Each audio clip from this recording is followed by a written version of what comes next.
ఎంతో విశేషమైన ధనుర్మాసంలో ప్రతి వైష్ణవ భక్తుని ఇంట్లోనూ వినిపించేది తిరుప్పావై.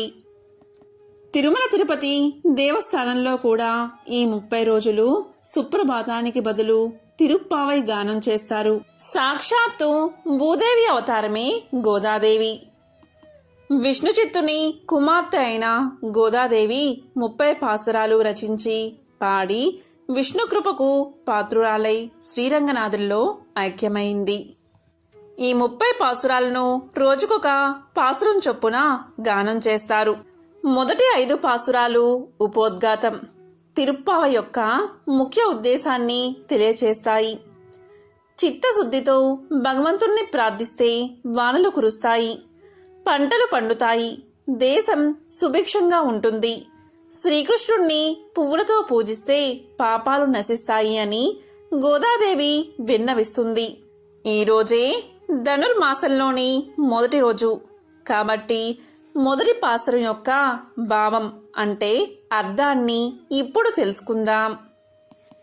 మొదటి పాసురం యొక్క భావం: సుసంపన్నమైన గోకులంలో పుట్టి సుశోభితులైన గోపికలారా, మార్గశీర్ష మాసం ఎంతో మంచిది. వెన్నెలలు కురిపిస్తుంది. చాలా మంచి రోజులివి. సూర్యుడైన నందగోపుని కుమారుడును, విశాల నేత్రియగు యశోదకు బాలసింహం వంటి వాడును, నల్లని మేఘం వంటి శరీరము, చంద్రుని వలె ఆహ్లాదకరుడును, సూర్యుని వలె తేజోమయుడు అయిన నారాయణుణ్ణే తప్ప ఇతరులు కోరని మనకు ఆ స్వామి వ్రతానికి కావలసినవి ఇవ్వడానికి సిద్ధపడ్డాడు.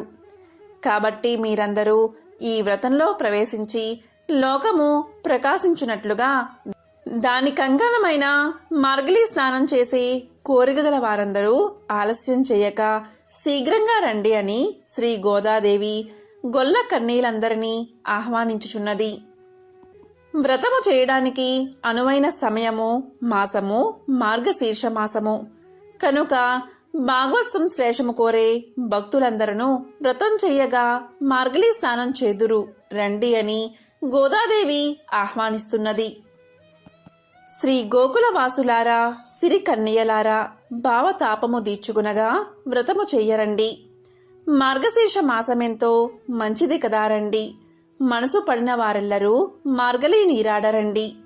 ఆపద సంకించి కాచు ఆనందుని తనయుని యశోదమ్మ యొడియాడెడు ఆ బాలసింహుని నీలమేఘశ్యాముని ఇనససి సమవదమని నారాయణ గులవనిపుడు నరుల బొగడరండి.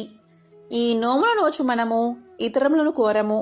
పరసాధన మొసగడి మన పరమాత్ముడే సర్వము. లోకమంతా పొగడగాని నోము మనము నోచెదము. మనసు పడిన వారెల్లరూ మార్గళీ నీరాడరండి.